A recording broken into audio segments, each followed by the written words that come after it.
Hello everybody, welcome back to the FM24 Youth Academy Challenge with Folkestone Invicta. We are on the 1st of February in 2047 and we're still at the top of the table. Let's go and have a look. Yes, hello everybody and welcome back to the save. Fellow managers, we're going to start with a bit of news. JPJ broke his leg. That's not great. He is actually nearly back from his rehab phase, so he's not too far away from first team football, but yeah, out for like 3 months with a broken leg.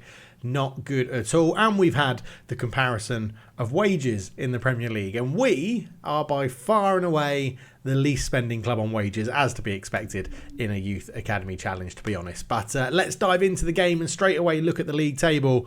We're second, joint first, to be honest. Let's do the positive spin on it. We have played a game more than Chelsea and Arsenal, but we are level on points with Chelsea, who sit top of the table, and we are 2 points ahead of Arsenal, who are below us. So it has been a phenomenal season. 16 wins, 5 draws, 3 losses, and a goal difference of plus 28. We are absolutely cooking at this point. I mean, player of the season so far, easily Hayden Ruffles, 15 goals for us in the league. He has just been absolutely phenomenal. Looking at his profile, you can see he's not really improving that much anymore, but he is just so consistent, loves big matches, good personality, was spirited, and his attributes are just good where he needs them to be. No interest in him from other clubs. This season, he has been just ridiculously good. He's filled in up front when Englefield needed a rest as well. He's got 4 goals from 5 starting appearances up front, 13 goals from 18 appearances on the right wing, and then had a little stint at left wing as well. But just so good. He has been ridiculously good, and I'm all for it. Of course, being in February means the January transfer window has closed, and we stuck to our guns, and the board are no longer selling people from beneath us. They've only done it a couple of times. But Kadakueda is disappointed that he couldn't join Fulham. Well, we're hopefully going to qualify for Europe. It doesn't look like Fulham are, so that should boost our reputation enough to keep Kadakueda happy. He's been ridiculously good as well since he's come back from his injury. 6 assists in 13 games at attacking midfield this year. 3 assists from 10 games at attacking midfield left. He's also got 5 goals or 9 goals all season as well. Doing very, very well indeed. So he's a little bit annoyed at the moment, but we're not going to let that bother us and keep us down. In the club, though, there is, if we just go and have a look at the squad, Massimo Englefield has sort of led a mini revolt, I would say, this is one of those things in Football Manager that it's like really irritating. He's really annoyed because we've got a lack of sufficient quality depth in goal. And it's like, would he really be annoyed by that in real life if we were second in the Premier League and have arguably the best uncapped goalkeeper in England? I don't think he would. I don't think that would really be an issue for him in real life. And the backup we have in Joe Jones, yes, he's 20. He doesn't have a big world reputation, but he's fine. He's good. He proved at the beginning of the season that he's fine. I mean, Anthony Hayes is on a 7.23 average rating. This is probably one of my biggest bugbears in the game. I mean, if we look at his season stats, 17 starting appearances, he's only conceded 22 goals. He's had 5 clean sheets. It's just like, why is this a thing? Why is this in the game that the club get annoyed that you have lack of depth in goal? Really? It's like, just let it go. Just let it go. Oh, and someone requested that we change the DNA analysis into is it attribute analysis? I think it's attribute analysis, the one that someone wanted in there. So there you go. We're going to change that one up for you there and get that done. But yeah, so there's a little bit of people like revolting against Massimo Englefield. They're all supporting him, but generally it's not actually affecting morale that much, and everyone's still playing really well. Anyway, in terms of performances then, really good, like unbelievably good for this part of the season. We've just been absolutely flying, to be honest. We started the season incredibly well, as you know. We were around the 10 game mark, weren't we, that we came back in the last episode. So yeah, really good run. We've lost to Southampton 2-0, who are just a bit of a bogey team, annoyingly good in this universe. But yeah, lots of wins. We only drew 2 games in the whole of December, which is normally a problem time for us. Those draws coming against West Ham and Man City. We also beat Tottenham, Brentford and Aston Villa during that stint as well. And then in January, we've only lost 1 game, which was a 4-3 humdinger to Man United, where they got a 98th minute winner when we're only been playing 96 minutes of injury time, or 6 added minutes of injury time. So that was a little bit annoying. We did draw with Arsenal, which was a decent result for us. Drew with Crystal Palace, which was very disappointing because they were bottom of the league, but beat Norwich, Leicester, and we've just beaten Portsmouth in the FA Cup as well. So we're heading into the second half of the season in very good form. I say second half, we're actually over halfway through the season. We are out of the Carabao Cup. We got knocked out by Man City. As I said, we use a rotated team in the cup games, and it's we're expected to lose with that rotated team as soon as we come up against a good Premier League team. And obviously last season it was Chelsea, this season it was Man City, and it's been a little bit foreseen, hasn't it, that we're probably never going to win the Carabao Cup, and that isn't the aim of the save. The aim of the save is the Champions League with Folkestone and Victor as part of a Youth Academy challenge. So yeah, we'll see. And you normally win the Premier League as part of the challenge, so we're not far off it already. But we have a tough run of games coming. Liverpool, Chelsea coming up, Newcastle. We do have Fulham as well, who wanted to buy Kadaku, obviously. And then we end the season with a not too bad a run. Man City, Tottenham, followed by Middlesbrough to finish the season. We've already played Arsenal twice, drawing with them and losing to them. So that's not too bad. Chelsea could be a massive game, but I'm expecting us to lose because they're so much better than us, although we did beat them 3-2 in the first game of the season when we played them. But if we can do the league double over Chelsea, we probably deserve to win the league, to be honest. But yeah, not too bad as we go forward. But I have named this episode the Ben Rees Conundrum as we come back in just towards the middle of the season, just past the middle of the season. The Ben Rees Conundrum. The Ben Rees Conundrum. This has been going on in the comment section as well between me and a viewer around how do we phase Ben Rees out. He's 26, so he's not old at all, but his technical attributes sort of let him down. When you dive into the data, he really isn't letting us down. However, playing him as a sort of, let's use the star ratings for now, 2.5 star current, and already reached his sort of potential ability maximum, is hindering bringing other people through that also play in this position. Now, history-wise, he's been very good for us. He's never really broken into the he's never broken into the sevens average rating since we've been in the Premier League. That could be tactically the way we're playing him in the holding midfield role. I think it probably is due to his lack of technical ability. This season as a 6.8 is one of his best in the Premier League. He has only got 1 goal, but we do ask him to be a bit more defensive in there. And then when we dive into the data, which I'll just switch over to now, we can see that one of his big selling points is that he's actually really good in the air, which I think we do need in central midfield, right? He is dominant in the air. He has he's attempted 118 headers and won 65% of them. That is absolutely massive. Like, he's only outdone in our club by Raphael Gardner and Danny Taylor. Danny Taylor is a massive, tall fullback who's winning headers against wingers generally. He's won 69% of 162 headers he's gone for. Raphael Gardner at the back has won 60% of 130.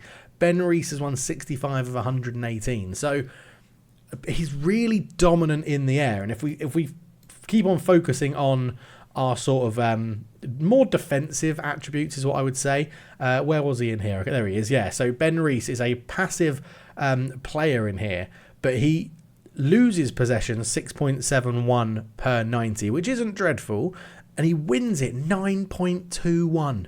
9.21 possession wins per 90 minutes. He's phenomenally good at winning back possession. He's the 4th best, I think, or the 5th best, behind James Barnes, Shane Gannon, Raphael Gardner and Danny Ball. So Raphael Gardner and Shane Gannon, 2 starting centre-backs, you'd expect them to win the ball, relatively high for us. In terms of this, I'm talking about this quadrant, by the way, because obviously there's people over here that are doing it very well as aggressive winners, but they're also losing the ball quite a lot. So we're sort of trying to compare to his sort of peers. And then you've got James Barnes, who plays in the holding midfield role next to him, and Danny Ball, who has come into the holding midfield role occasionally. So he's sort of, again, he's not being outperformed by anybody else around that position. And then, the only people below him, Joe Jones, the goalkeeper, Robert Atkinson, who really does not do very well in retaining possession. So, well, he does do actually quite well in retaining possession or not losing possession, but he doesn't win possession very often. And then you've got, obviously, the people down here that are not winning possession and losing it quite a lot, which is our more sort of attacking players. Keith Simpson, Sir Nodgers, Christian Parrott, Hayden Ruffles up there, loses possession the most and doesn't win it back. But he is one of our best players. We'll get onto him in a minute. But yeah, so Ben Rees is doing really well there. You can look at like pressure efficiency and things like this. So in holding midfield, he's not asked to do too much pressing, but you can see he's still not in the worst quadrant, as we'd call it, but he is in someone that's doing a lot of defensive actions, but doesn't have the greatest success with pressing. Now, I'm wondering if that's related to his acceleration and maybe his ability to put the press on. But yeah, we'll have to wait and see there. But if we look at the other pressing one, which is pressure effort versus defensive output, I can't remember where he is on this one, but you can quickly, as I'm flicking through the names, see who is doing well. He must be in the pretty poorer section. Is he online there? Ben Rees. So he's got low output for pressure effort v defensive output. So he's pressuring like 7.93 pressures per 90, but they're not resulting in a turnover through a tackle or an interception per 90, which is only happening 3.4. So although he's being quite relentless by winning the ball in the air, actually on the ground, he's not actually winning it as much as he probably should with a bit of a press. I mean, so if you look at James Barnes, who's playing next to him in there, he's a relentless disruptor, is what we've called him here. He is pressuring the ball 10.46 90 per 90, and he's having 4.39 tackles or interceptions per 90. So he's turning just below 50% of his pressures per 90 into a tackle or an interception, whereas Ben Rees at 7.93 to 3.4 is it's a similar sort of ratio, a little bit less. It is a little bit less, hence why he's down a little bit lower in here. I guess you could change this into a factor of a percent. Maybe that's a graph that would be quite useful to see a ratio of the pressures per 90 to tackles per interception and plot that. But yeah, I just feel like you'd want both holding midfielders to be in and around where James Barnes is. I mean, there's no other real holding midfielders around here either. Stephen Denton's a fullback, but Marcelo Holick is up there as well. So again, he's pressuring a lot, not converting it into tackles or interceptions per 90. So maybe I'm being a little bit too harsh. Maybe I'm just trying to force the issue to say that we should be replacing Ben Rees. But I don't know. Judging by the data, there's really no need to do that at the moment, I don't think. We're not going to factor in his like possession loss via excitement, progressive passing via dribbling. I'm not too worried about how he's progressing the ball. He's in holding midfielder. He's there to win the ball back and move it. So he's more of a passer than a dribbler. That sort of makes sense. His passing accuracy, again, he's the only one that technically fits into the top three or the top quadrant where you're precise and progressive. So his passing completion rate is 90%, and like 0.1% of those are going forward, which is fine. That's really good. If you look at everybody else who's passing forward more than him, they're not completing their passes at the same rate, and anybody that's passing not as progressive with their passing is keeping possession a bit more tidy, which is the centre backs, the right back. Danny Ball's another sort of centre back holding midfielder, or Joe Jones, the goalkeeper. So he's got a pass completion rate which is equivalent to a centre back or a goalkeeper. Remembering that we build out from the back, so they've got a very good pass completion rate for the low non-progressive passes.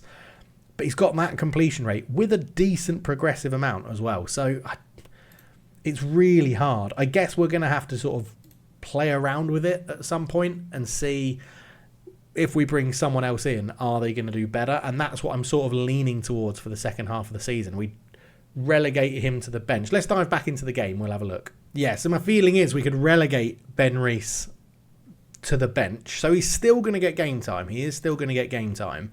And then we promote someone else in there to potentially replace him, and that could be Marcelo Holic, to get him more minutes and try and improve him to see what he can do for the last few games of the season.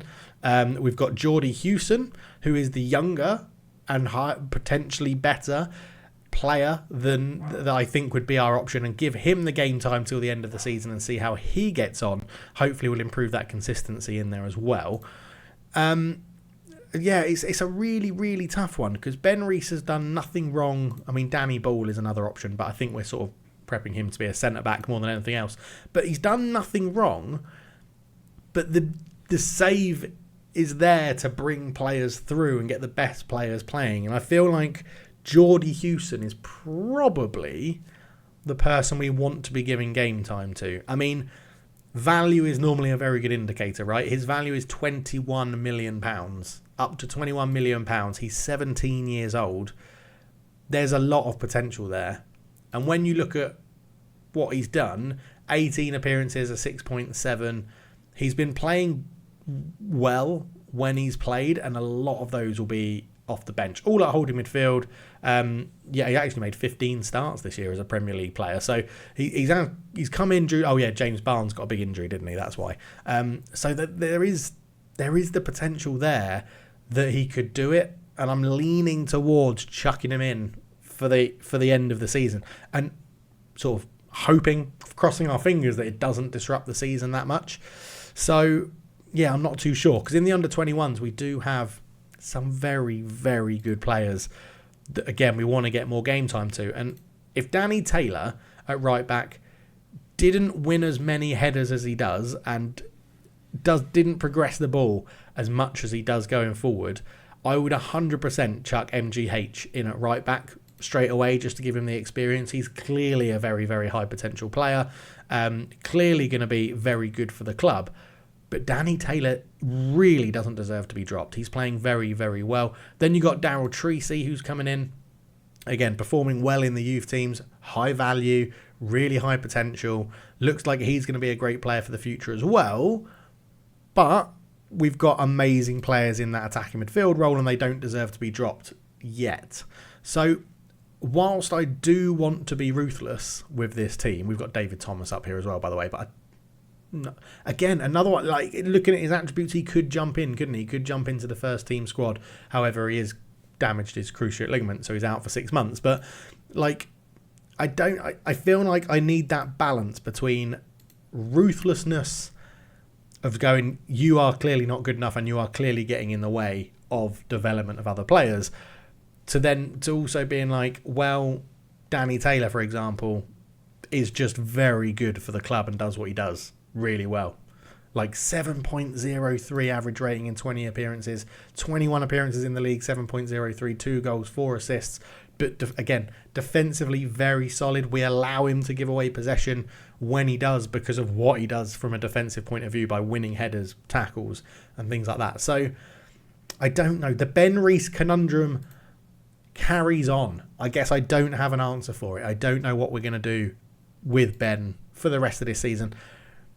And even how it goes. The squad sizes I'm very happy with, and a lot of people are getting... I think the only person that hasn't played for us is Jack Noble this year. Yeah, eight sub-appearances of Ben O'Halloran is even, I think, some of the most he's had this year. 1 for Jacob Addison isn't great.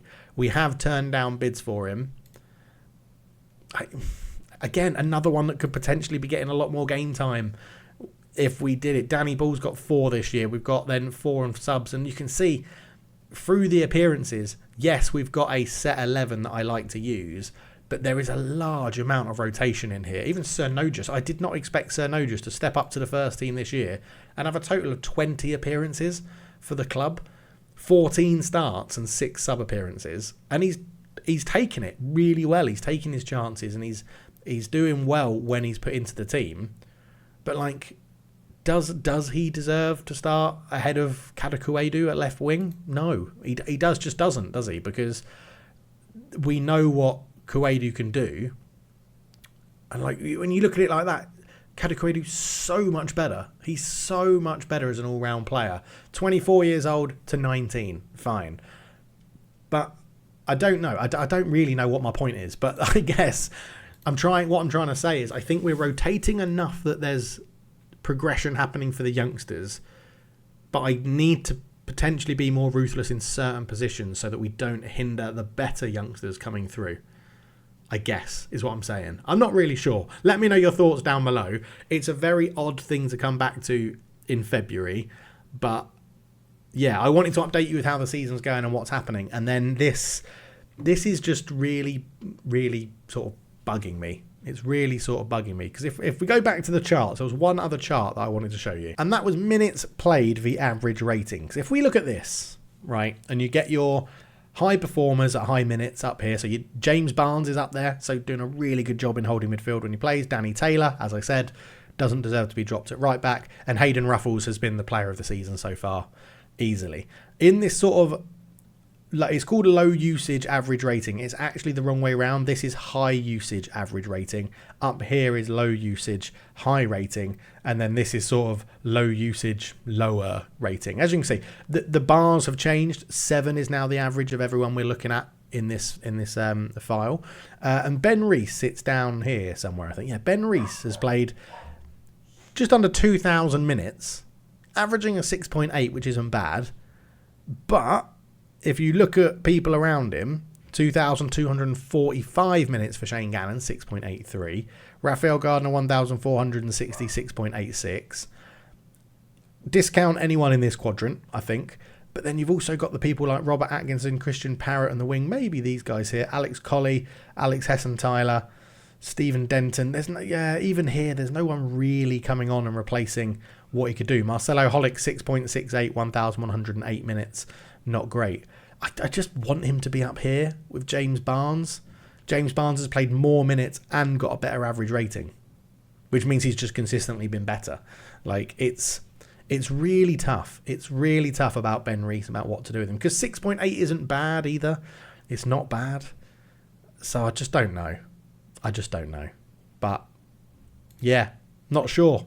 Not sure. I've looked at the data. I've looked at everything I need to, that I think I need to, and I still can't make my mind up about what I want to do with Ben Rees. So I'm very interested in your thoughts down below. But we will end it there. There's not going to be any gameplay in this. It was just a quick update as we came back just after the January transfer window to say that no real changes to the squad. We've managed to keep it all together. We did sell Sam Rothorn, who had very good physicals, 18 years old, technically pretty rubbish, and didn't have a great potential and a balanced personality. So I didn't have a huge reason to keep him around.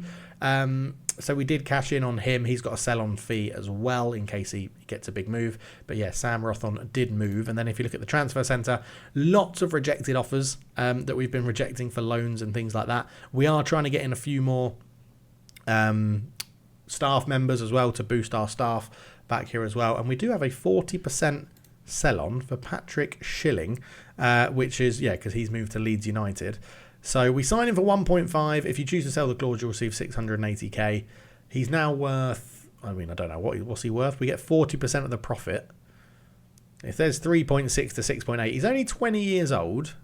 He's got a contract for another 3 years. I think we'll see how he develops, and we might cash in on that later on. Generally, you get the best money for clauses right at the beginning. Like, generally, we probably won't get more than 680k, but we don't need the money, so it's not a problem. But anyway, we shall leave it there. So thank you so much for watching. A very quick update coming back after the January transfer window. Let me know your thoughts about Ben Rees and player progression and how you do it in your Youth Academy challenges. Keep your eyes peeled for other videos coming to the channel, and I shall see you very soon. Should be streaming tonight after you've watched this video as well, so come and check that out either on YouTube or twitch.tv/culture leftfoot. Cheers. See you in the next one.